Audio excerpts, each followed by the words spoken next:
All right. Hi again, folks. Pedantic Skeptic here. Um, I have been trying to just kind of resurrect, no pun intended, my channel. And so I've been working on just kind of going through messages to atheists. Um, there was one that I wanted to respond to by Jalen Taylor Ministries. However, because my video or the audio of the video didn't actually record, and I like to do these as blind reacts rather than watching it beforehand and then reacting. We're not going to do that one just because I've already seen the video once over, and so I want to only do blind react, blind response. I've never seen the video before. So today we're going to be taking a look at Paulist Evangelization Ministries Message to Atheists. And so we will get right to it. Let's see.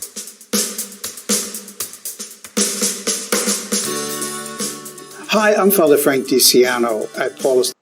Hi, I'm Alex, Pedantic Skeptic. What you got for me? Evangelization Ministries, and I have just a little message to atheists. So, this guy, chubby old dude, kind of looks like a Catholic priest, even though it's an evangelistic ministry. Let's see where this is going. Is from a believer. It may sound strange, but I think atheists and believers see the very same world. I mean, I would agree for the most part. This is a wine glass with happy birthday things on the side of it. Inside is some dried up Coca-Cola, a little paper tab from a razor blade, and some dead Megacelia scalaris. I don't think you need to believe in a god to notice that and see that. You can believe in a god if you want to. You'll still see the same thing. There's a little bit of a Megacelia infestation in my room. But I tried to make a trap with some Coke. The watery portion of the Coke has evaporated off, leaving behind the syrupy residue. It does have some dead Megacelia. And my partner threw a little tab from a razor blade. I don't know.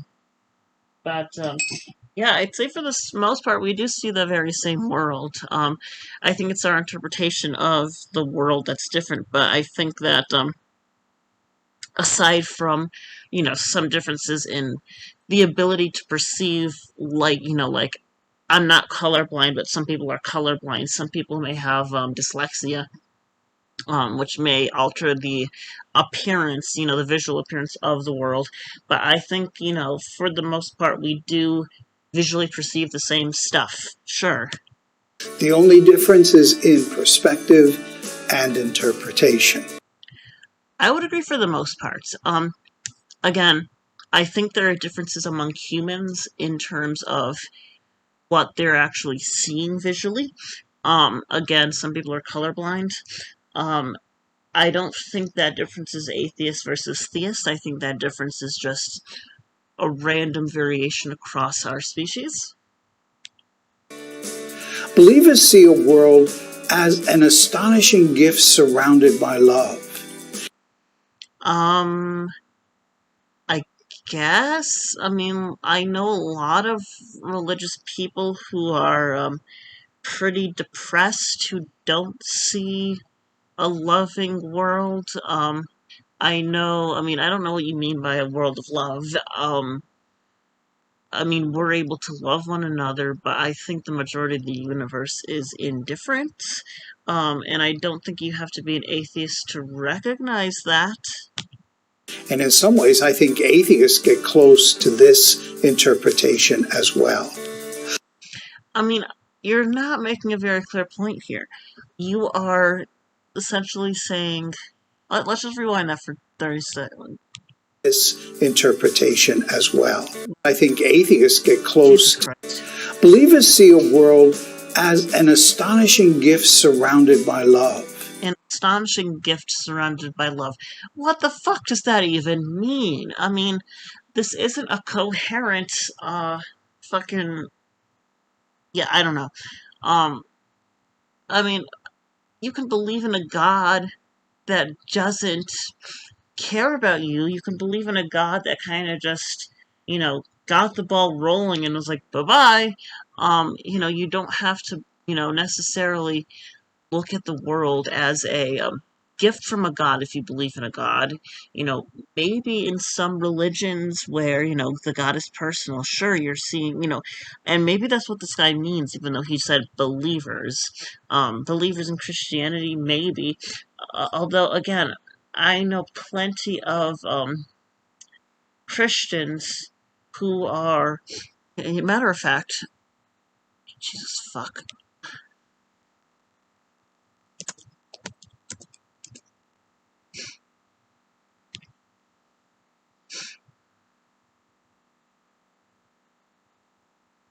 Okay. Here's a review paper. Woo! I love review papers. Okay. Depressive symptoms and religious practices are widespread. And by the way, I'm not saying that the only symptom of depression is not seeing the world as this loving gift. And I'm not saying that um, everybody with depression is going to view the world in one way or another. But what I'm saying is that one thing, and it's not just depression, by the way, that can cause a difficulty with seeing the world as a gift. A lot of times, if you have a lot of trauma, you don't see the world as a safe place. You probably aren't viewing the world as a gift or as a place of love. It's not just depression. I'm just kind of using this as one example. Depressive symptoms and religious spiritual practices are all over the world. Well, of course, their intersection has received relatively little attention. Um, I guess even though there are 444 studies, okay, there are a lot of scientific papers. I'm a biological scientist, not a social scientist, so I don't know, 444, that's probably less than 1% of all the social science papers out there, so I suppose that, relatively little attention is an adequate statement here, but anyway, um, this paper synthesizes research examining relationships between religious involvement and depressive symptoms over the last 50 years. This is a caveat here. The way that people experience and express and treat and understand depression over the last 50 years has dramatically changed. 50 years is not a long time. Hang on. Oh, it is. I thought it was Ernest Hemingway. Sorry. Um, Let me just see here. Jesus fuck.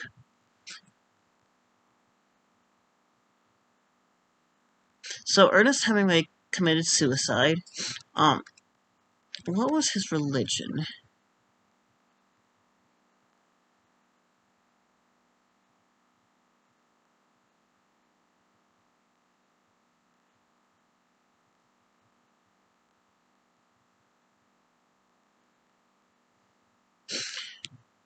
Was Ernest?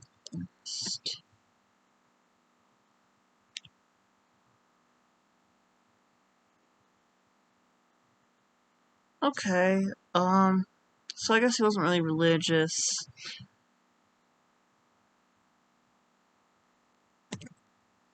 Sylvia Plath. Okay. Yeah, I don't know. Anyway, um, what I'm getting at is that there have been people on this planet for 10,000 plus years. And, with culture constantly changing from, how people lived in small family groups during the Pleistocene to like the fucking agricultural revolution, the development of religions.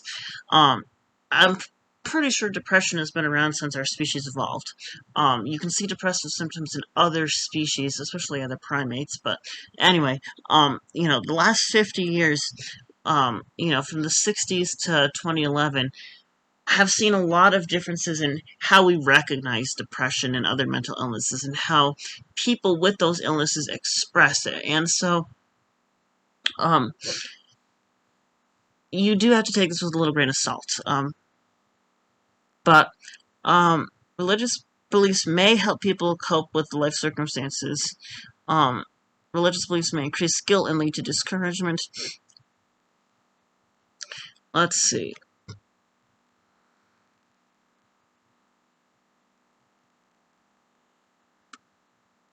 Okay, Jesus Christ. Let me just try and figure out. Yeah, I want to see.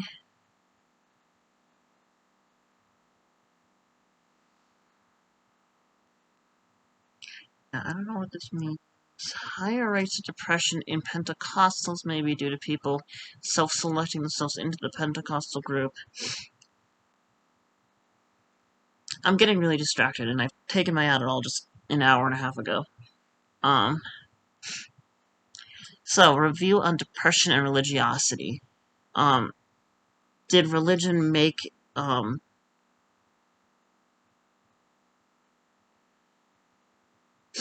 okay. So it looks like, in about 6% of cases, religion made mental illness worse. In 61% of cases, it made it better, and in 32%, it wasn't really a factor at all. And so, back to my, the fuck? Where is my, Jesus fucking, oh. Back to my point.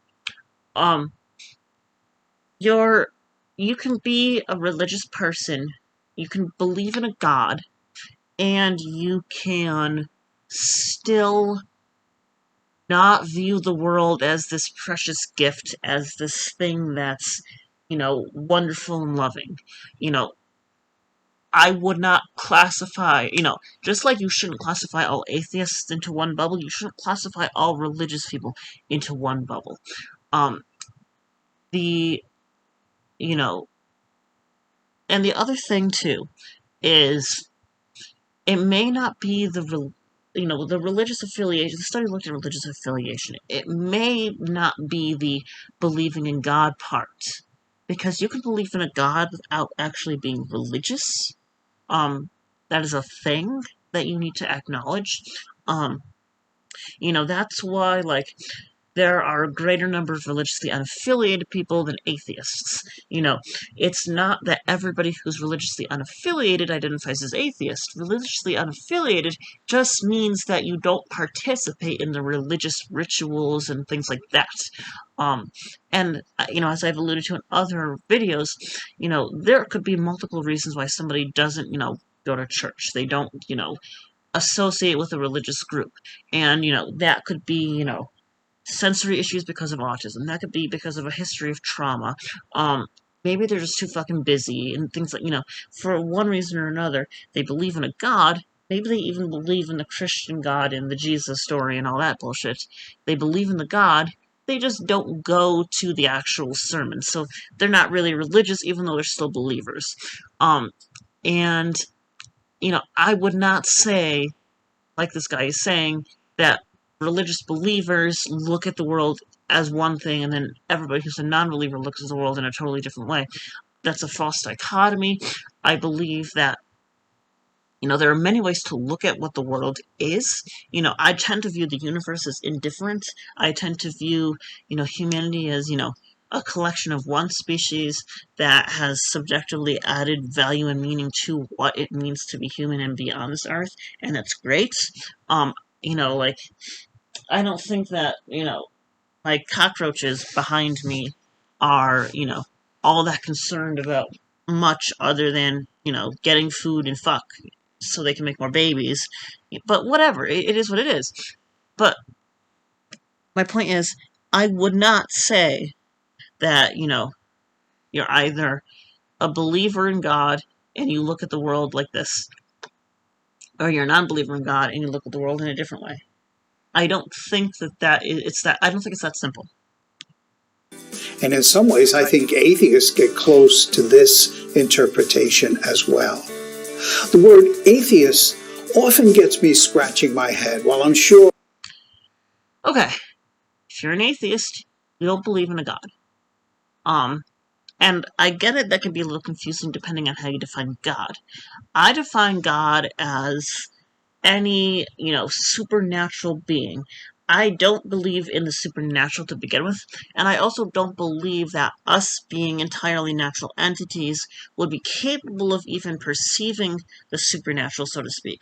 I believe that anything that we are capable of perceiving by being able to be perceived is a natural entity.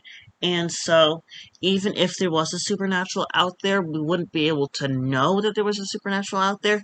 And so, the reason I don't believe in the supernatural is because there's no particular reason to believe in the supernatural if there's, not even a way to address it, not even a way to interact with it. It's a moot point. Now, some people disagree with me on that. That's fine. Um, you know,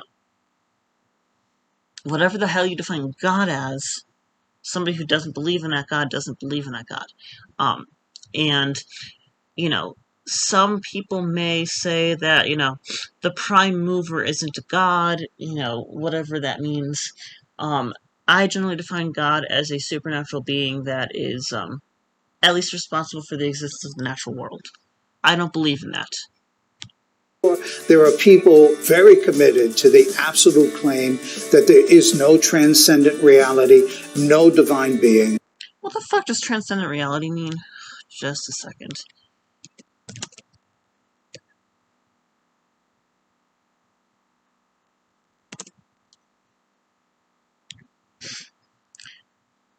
The being is transcendent beyond the natural range. Okay. Yeah. So, yeah, there are people that don't believe in a transcendent reality. I don't see why that is a difficult concept to grasp. Um, would there be people who don't believe in transcendent reality if it were demonstrated to them that it was true? Probably. I would say that there would be far, far fewer atheists on this planet if there was demonstrable evidence of a transcendent reality. I suspect most people use the word atheist to say that they would rather forego a religious identity. There's something called spiritual but not religious. Now, spiritual, I don't like the word just because it can mean 80 million different things. And guess what? I am allowed to not like a word because it has very ambiguous meanings. And,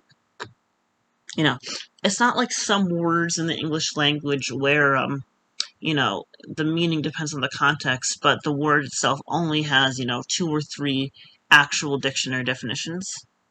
Those are fine. But something like spiritual could mean so many different things. It's not like the word spiritual means like one of 6 things. It means one of, however many spiritual people fucking exist. But, some people who are atheists will define themselves as spiritual, where they're like, I'm very in touch with myself. I wouldn't call that spiritual necessarily, but, again, the word spiritual has lost all meaning to me because it could mean just about anything. People use that word because they don't have any better words to use, I feel. But there are people who believe in a higher being, who believe in the supernatural, but who don't participate in religion. I've just said this. There are the religiously unaffiliated who are not atheist. The religiously unaffiliated is about, twice the size of the atheist bloc. 26% of Americans, I believe. Hang on.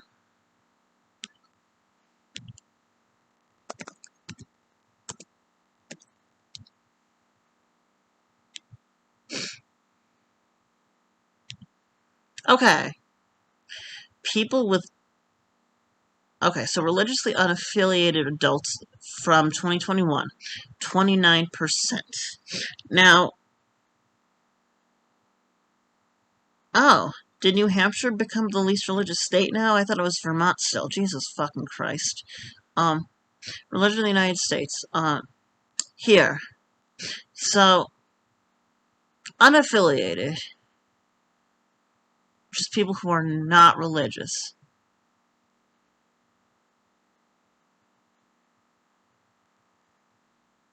various beliefs. Believe it. Okay. So, in 2012, there are 68% of people who are. Well, I mean, this doesn't really make much sense just because it's like fucking. Um, how are you a nun but you still consider yourself religious? Jesus Christ. Um, this is a little outdated information too. I grew up around here, in Connecticut, where, Connecticut is a pretty non-religious state. Now in Colorado, you see clusters of non-religious people, like Pacific Northwest, New England, Colorado, California, and then you have all these religious folks down in here, whatever it is.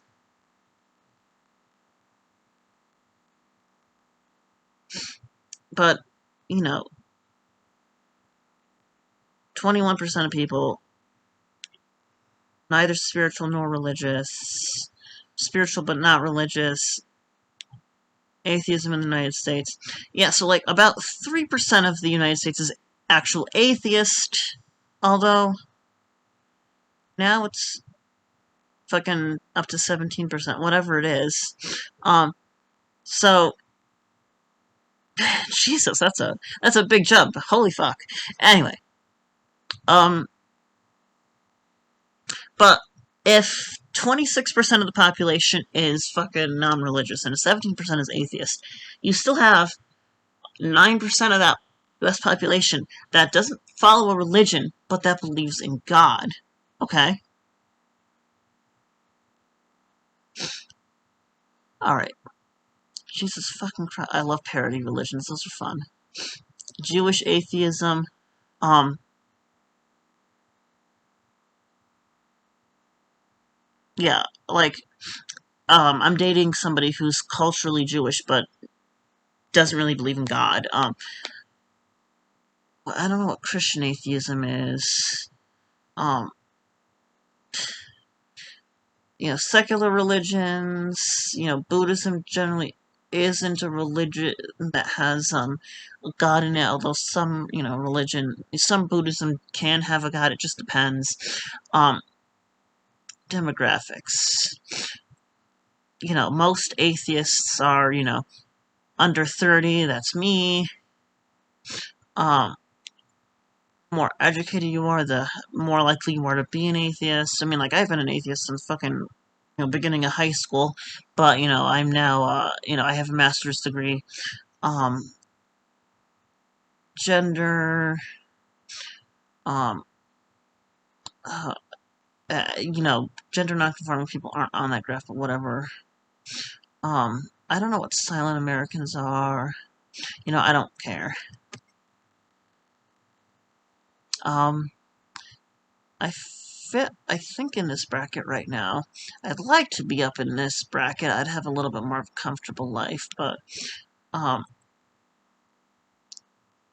this is fun. Um, more crowded areas tend to have more atheists. Providence, I'm kind of, I think, am I from the Providence metro area or the Boston metro area? You know what? It doesn't matter. Um, uh, 5% of atheists are in the Republican category. Um,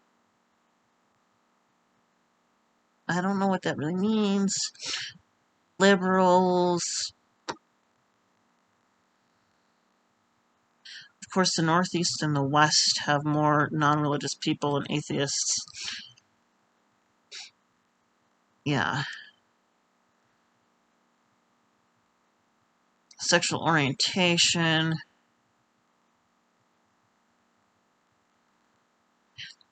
But yeah.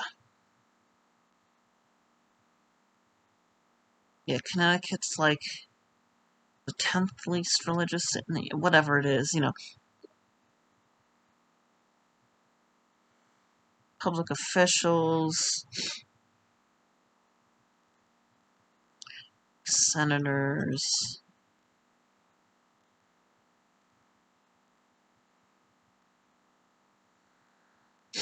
political views. Yeah. 53% of Americans. Well, I mean, that's 2014. Whoopsie. Crap, I didn't mean to click that.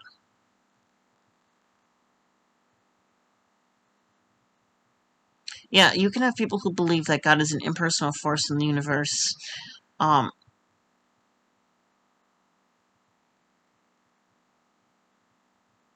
list of fictional atheists and agnostics. Literature. Hmm. I mean, I read The Catcher in the Rye. I didn't get atheist vibes from that, but, it is what it is.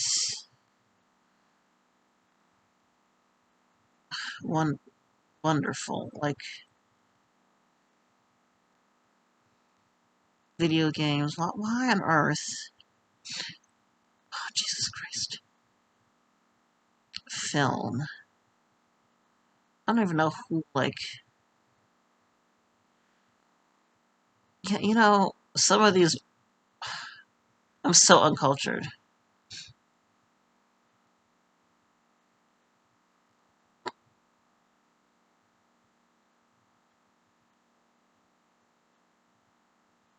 I love Brickleberry. Alright, I will... That's funny. I remember that episode. Um, I love the show Brickleberry. Yeah, I don't know. I think I've seen that episode of South Park. But anyway, I guess anthropomorphized dogs are fine.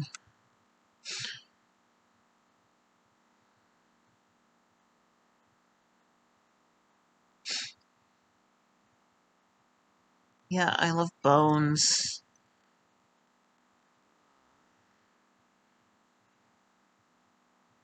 I'm pretty sure he's not the only atheist in the Big Bang Theory, but that's just my opinion. Oh, there we go. Yeah, other Big Bang Theory people. I love the Big Bang Theory. Um, you know, oh, House is probably going to be in here. Not just House of Cards, but House. I love House. Anyways, back to our video. I need to learn how to put little fucking what's it called, table of contents on my videos, um, and be like ADHD moment right here. You could skip the ADHD moment. I also think many people use agnosticism and atheism indiscriminately, which is Yes, a lot of people do. They're not mutually exclusive. Agnosticism is not a view so much as a certainty level. So I think that for most things we're agnostic, where we accept one way or another, but we're not completely sure. Um, like I'm just like looking out and there's an insect on my closet door. I'm agnostic as to what species it is.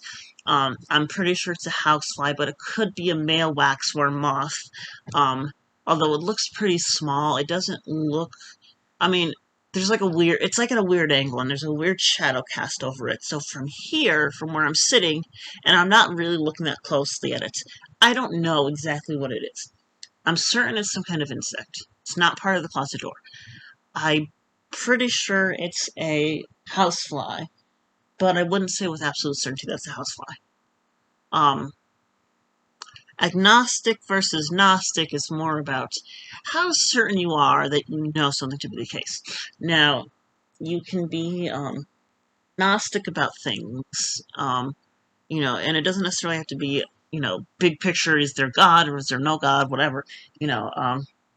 You could be looking at a taxonomically tricky genus of insects, and you look at a specimen and you follow the features, and you can be pretty certain it's species A rather than species D through F or something, and say, like, because of these particular features, I'm certain that it's not these other species, it's species A, whatever. You could also be agnostic, where you say, well, I looked at the specimen and I think it's either A, B, or C, but the specimen's damaged and some of the parts of the specimen I would need are missing, so I can't say for certain. Is further confusing. I certainly can see why people might want to forego a religious label, given the way religion has been used throughout history, especially as a tool of political forces. I agree with that. And that insect in my door just moved. It is definitely a housefly. Anyway, I may need to up my Adderall dose. I need to talk to my doctor in a couple of weeks. But anyway, what was I saying? God damn it. So, there are people who want to forego the atheism label as well, just because of the stigma associated with it. You see this more in the United States. I have friends who say agnostic when they mean atheist because they don't feel safe saying atheist because of social reasons. However, in general, you're going to see, kind of equal numbers of people not associated with the religious label, but there aren't very many people that would call themselves atheists when they believe in God, and there aren't very... I mean, I'm sure there are some atheists that pretend to believe in God, but I don't think that makes up a significant portion of the people who describe themselves as religiously unaffiliated / atheists. And I think you're still conflating non-religious with atheists. Those are not the same thing. Atheist is a subsection of non-religious, just like the housefly Musca domestica is one type of muscid fly. Not every fly in the muscidae is Musca domestica, but every Musca domestica is in the muscidae. Every atheist is more or less religiously unaffiliated, although, again, there are exceptions. It's not a perfect analogy, that's why it's an analogy, but, atheism is one way of being non-religious, but it's not the only way of being non-religious. But also as a way to seem to manipulate people. But I do not think religion has to be used this way. I mean, technically, anything you do is going to manipulate people, for good or for bad. And I'm not saying, and let's just get this clear. There is deliberate manipulation where you are attempting to get somebody to do something you want for them. There's also just manipulation in the regard, like when I say manipulate, I just mean influence the outcome of an interaction. So if I, give my roommate a present for Christmas or for her birthday, she's more likely to do the same for me. And it's not like I am trying to trick or deceive or take advantage of my roommate. It is just my interaction with her influences her later interactions with me, and vice versa. There is that kind of manipulation, and in that regard, there's really no way to have a religion that doesn't manipulate people. Now, if you're adding a negative connotation to the word manipulate, which I'm assuming you are, and that's why you bring it up, I agree that there are ways to have religion without, attempting to gain something from people, in an unfair or unusual way. Sure. I don't think that a lot of people, because there are people who are not satisfied with their current religion. Like a lot of people leave the Catholic Church and go to like the Anglican or the Episcopal or whatever the fuck it is church, because it's kind of like a watered down, kind of more palatable form of Catholicism. And a lot of people who leave religion and who sincerely don't believe in God have other reasons for not believing in God aside from, well, this religion has been terrible because, they require me to do X, Y, and Z, and, it's not fair to ask me to do that. You know, there are people who but still believe in God. They leave one religion, but they go into another religion. Um, and that reminds me when I was talking about, like, the depression and how, like, religiosity helps with that. Um, it doesn't necessarily have to be because of the belief in God. It could be because of the community, the closeness between people, as well as just the interaction with other people. Because being social is beneficial to our mental health. It doesn't necessarily matter what we're being social about. Um, like, you could have a fucking orgy, um, and get good things out of it. I mean, you can also get an STD if you're not careful, but that's a different matter. Like, I participate in my school's entomology club on occasion. I haven't lately just because there has been a huge influx of new people, and the room that we have our club in is just very tiny, and it just becomes like sensory overload to the max, and I just can't deal with that. So I kind of had to stay away a little bit from that just because of how many people are flooding in. But, you know, religious participation, you know, if people still believe in God, they're probably just going to go find a better religion for them. They're not just going to leave religion altogether. And I think religion potentially has a lot to offer modern people. I will say that brick background, I can't tell if that's like a screen that's behind him, like a green screen, and it's just colored that way, or like with zoom in the backgrounds, or if that's actually a real brick wall. So props to the good graphics if it's fake. That is to say, people who accept scientific methods and who subscribe to democratic processes. Yeah, my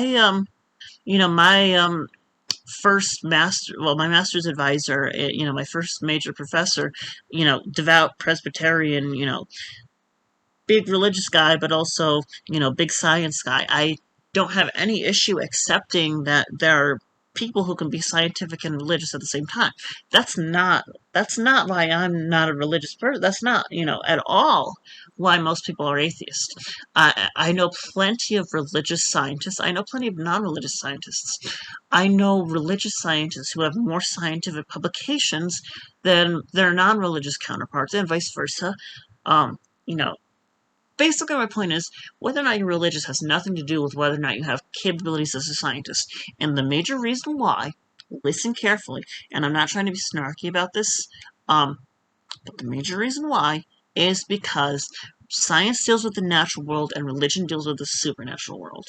There's a little bit of intersection where religion is like, well, God came to earth as Jesus, blah, blah, blah, or whatever, it depends on the form of Christianity, whether Jesus is a separate person or, it doesn't matter for the sake of this. But there are plenty, religious people are capable of accepting scientific facts and pursuing science. Nobody, well, I'm sure there are some edgy 12-year-old internet atheists who are like, religion and science are diametrically opposed.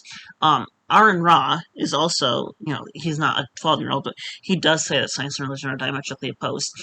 I don't think scientific people and religious people are diametrically opposed. Maybe science and religion just as concepts are diametrically opposed, but it is still possible. And I don't think anybody, who is a reasonable person doesn't have a fucking concept of this. It is possible to be a scientific person and a religious person. Alright, where's my Bandicam? I'm gonna pause it. Are we back? There we go. Back to my... After all, we know that wedges have been driven between science and religion for centuries. I disagree with that, actually. Now, you're gonna need to elaborate on this. Religion did used to suppress scientific knowledge. I mean, like, was it Galileo got, like, burned at the stake for suggesting that the earth was round? Which is something that the ancient Greeks figured out in the first place. And, and I'm not saying that, like, there are people who are like, well, there can't be a God because the Bible says the earth is flat and the earth is clearly not flat. Like, I don't know if that necessarily excludes God. I think that means that the Bible isn't the infallible word of God, but that doesn't necessarily mean there's no God, but whatever. there are reasons to not believe in God aside from, just a couple of Bible contradictions, and I can make a video about that later. But I don't think that, there are plenty of religions that say, trust science. There are plenty of religious people who accept science. I mean, most religious people accept science to some degree. Even, the evolution denying. Whoopsie, what did I just do? Shit.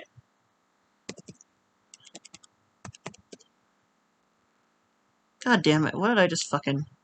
Am I still recording? Please tell me I'm still recording. Yeah, I am. Okay. Jesus Christ. Um, yeah, the fuck? Um,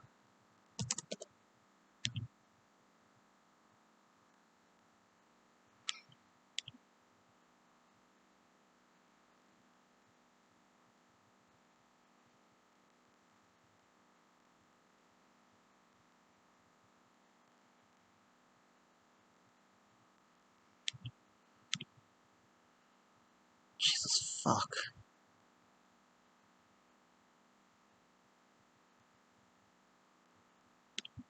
Or,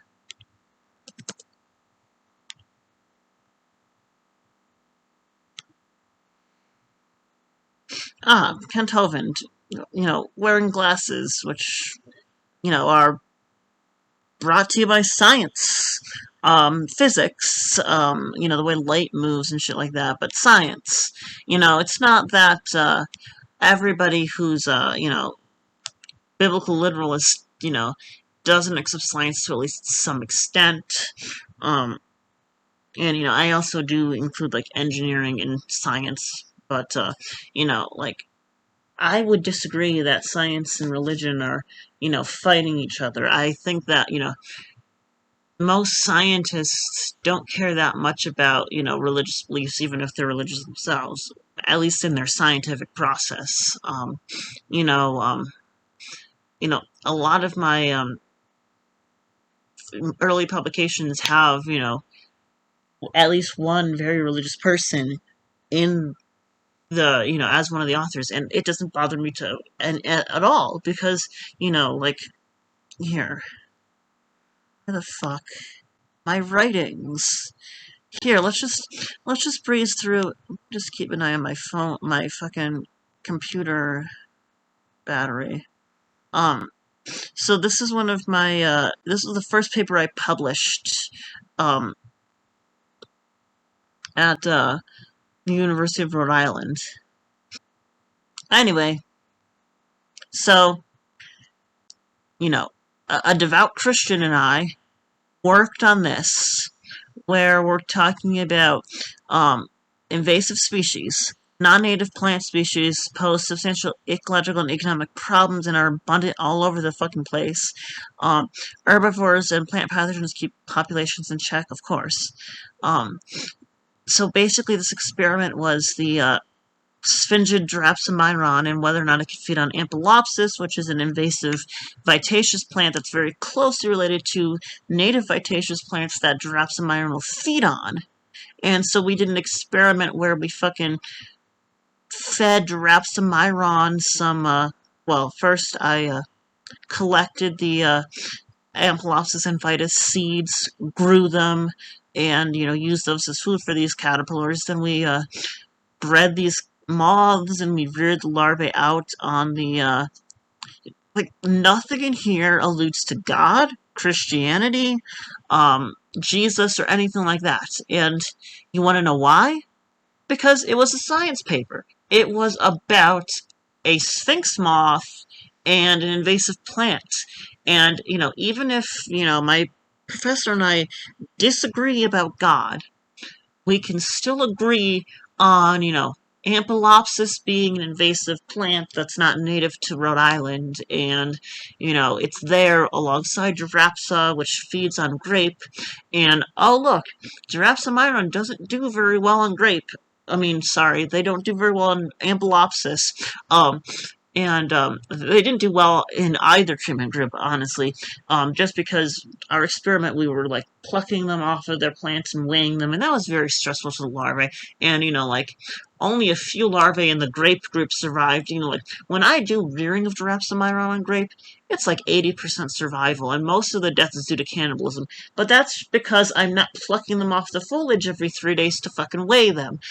So it's not perfect, but like the two of us, when we get to science, we really, get along just fine, even though, like, I'm not a religious person or even appreciative of religion. He is, because there's more to relationships between people, and there's more to being a scientist than just, opposing religion or anything like that.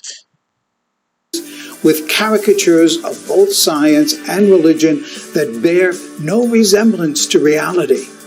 I believe in God while accepting science because a lot of people do. I mean, now you're starting to get away from a message to atheists because you're making the assumption that everybody who's atheist has a belief that all religion opposes all science and all scientific people are atheist, all religious people are anti-science. And that couldn't be further from the truth. There are a few loudmouths who are very religious and very anti-science who get a lot of attention, but don't mistake that for the majority of religious people. The majority of religious people are perfectly decent people who have no qualms with science, okay? Let's just get that out there. I have no problem accepting that. I don't believe there's a God, but I'm perfectly able to recognize that there are people who A, accept God, and B, accept science. I know God has no fear of our human search for truth and wisdom. Good for him. And I believe in God while accepting democratic and open processes because I know God certainly does not fear human progress. Lovely. Like, I wouldn't mind sitting down and chatting with this guy, especially if, the whole conversation didn't revolve around God. Like, I'll take a little bit of time out of my day to entertain a video like this and talk about, religion. But there are so many things I'd rather chat about. I'd rather chat about native willows and ferns and orchids and, things like that. I spend relatively little time talking about God with people just because it's not at the top of my interests. Okay? I mean, like, I have this YouTube channel with a few videos, but it's been, 2 years since I really put anything up on it, because this is one of the last things that I'm worrying about. In fact, I believe in God because for me, the idea of God actually grounds and establishes these double values. I don't know if I would agree with that. I don't quite understand what you're saying there either, but you do you. A God who is truth rejoices in our discovery of truth, and a God who is fullness of life relishes human progress. Okay. I stand in awe of the world around me, astonished at its beauty and mystery. I'm astonished I just will say, you can be astonished at the world without needing to attribute it to a God. And, whether or not there is a God aside, things can have beauty in and of themselves because our brains perceive it as something interesting without it becoming, hey, God put this here and that's why we need to think it's precious. We don't need that. Every day at the very wonder of our existence. God is the way that I point to the mystery behind everything, to the giftedness of our very being. Further, in spite of all the evil that any of us can cite, I believe that this God is absolute love. And I further believe that this love charges every particle of existence in spite I wouldn't go that far. Of the destruction we see and the evil that we do. God is not some magical head in the sky or some impersonal force. God is the mystery of absolute love that undergirds every point of existence. You're going to need to show some evidence of that. That's the God I invite you to ponder, to see if this God speaks to your mind and your heart as well. Thank you. Okay. All right. Well, there's the Televangelist Ministries message to atheists. All in all, I didn't think that one was too obnoxious. It was obviously a decent video to respond to. So yeah, if you like my stuff, feel free to subscribe and watch other videos. I'll be releasing more stuff soon. So thanks y'all.